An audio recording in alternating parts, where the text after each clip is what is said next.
Viewers, দেখেন এটা হচ্ছে তাল।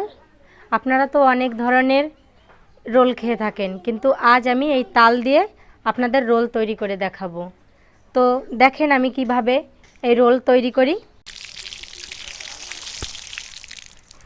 তালটা এখন আমি তালটার ভিতরে যে নরম অংশ সেটা বের করে নেব।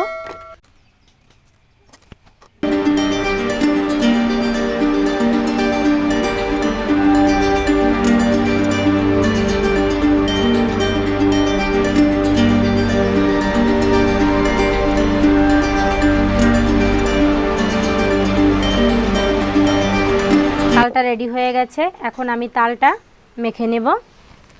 এই রোল তৈরি করতে যেসব জিনিস লাগবে সেগুলো আমি বলে দিচ্ছি। এটা হচ্ছে চাউলের গুঁড়ো, তালের ভিতর দিয়ে দিচ্ছি। বেকিং সোডা দিয়ে দিচ্ছি হাফ চামচ, চিনি দিয়ে দিচ্ছি অল্প পরিমাণ। এখন শক্ত করে মেখে নিব। চালের গুঁড়ো যত পরিমাণ লাগবে আমি তত পরিমাণে দিয়ে দিচ্ছি, কারণ এটা শক্ত করে মেখে নিতে হবে। দেখেন শক্ত করে মাখা হয়ে গেছে। এখন 5 মিনিটের জন্য ঢেকে রাখবো। রোলের ভিতর দেওয়ার জন্য সিমাইটা আমি এখন তৈরি করে নিব। এই সিমাইটা হচ্ছে কাঁচা সিমাই, আমি ভেঙে গুঁড়ো করে নিচ্ছি। গুঁড়ো করে নিয়েছি।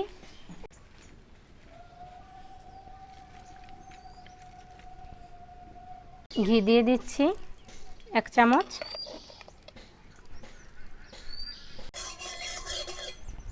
সিমাই দিয়ে দিচ্ছি। সিমাইটা এখন ভেজে নিব।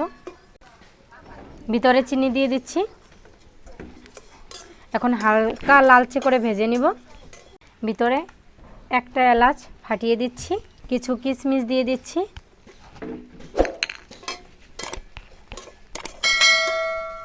দেখেন হালকা একটা আঠালো ভাব এসে গেছে, তার মানে হয়ে গেছে। এখন নামিয়ে নিব।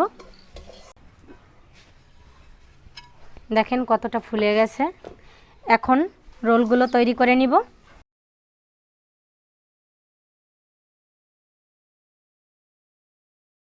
দেখেন না মোটা না পাতলা করে বেলে নিয়েছি। এখন আমি রোলটা তৈরি করে নিচ্ছি।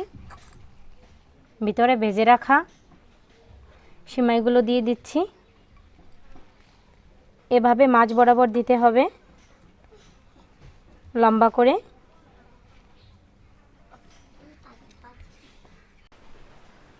এখন রোলের শেপটা তৈরি করে নিব।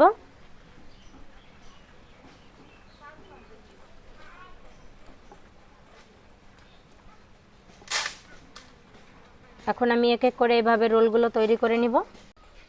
রোলগুলো এখন আমি ফ্রাই করে নিচ্ছি। রোলগুলো হালকা লালচে করে ভেজে নিতে হবে।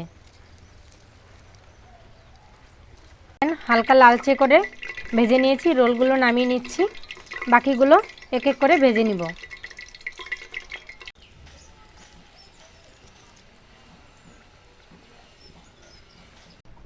দেখেন রোল তৈরি হয়ে গেছে। আপনারা তো অনেক ধরনের রোলই খেয়ে থাকেন, কিন্তু এই তালের রোলটা অবশ্যই এভাবে বাসায় তৈরি করে খাবেন। আমার বিশ্বাস আপনাদের অবশ্যই ভালো লাগবে। ধন্যবাদ সবাইকে।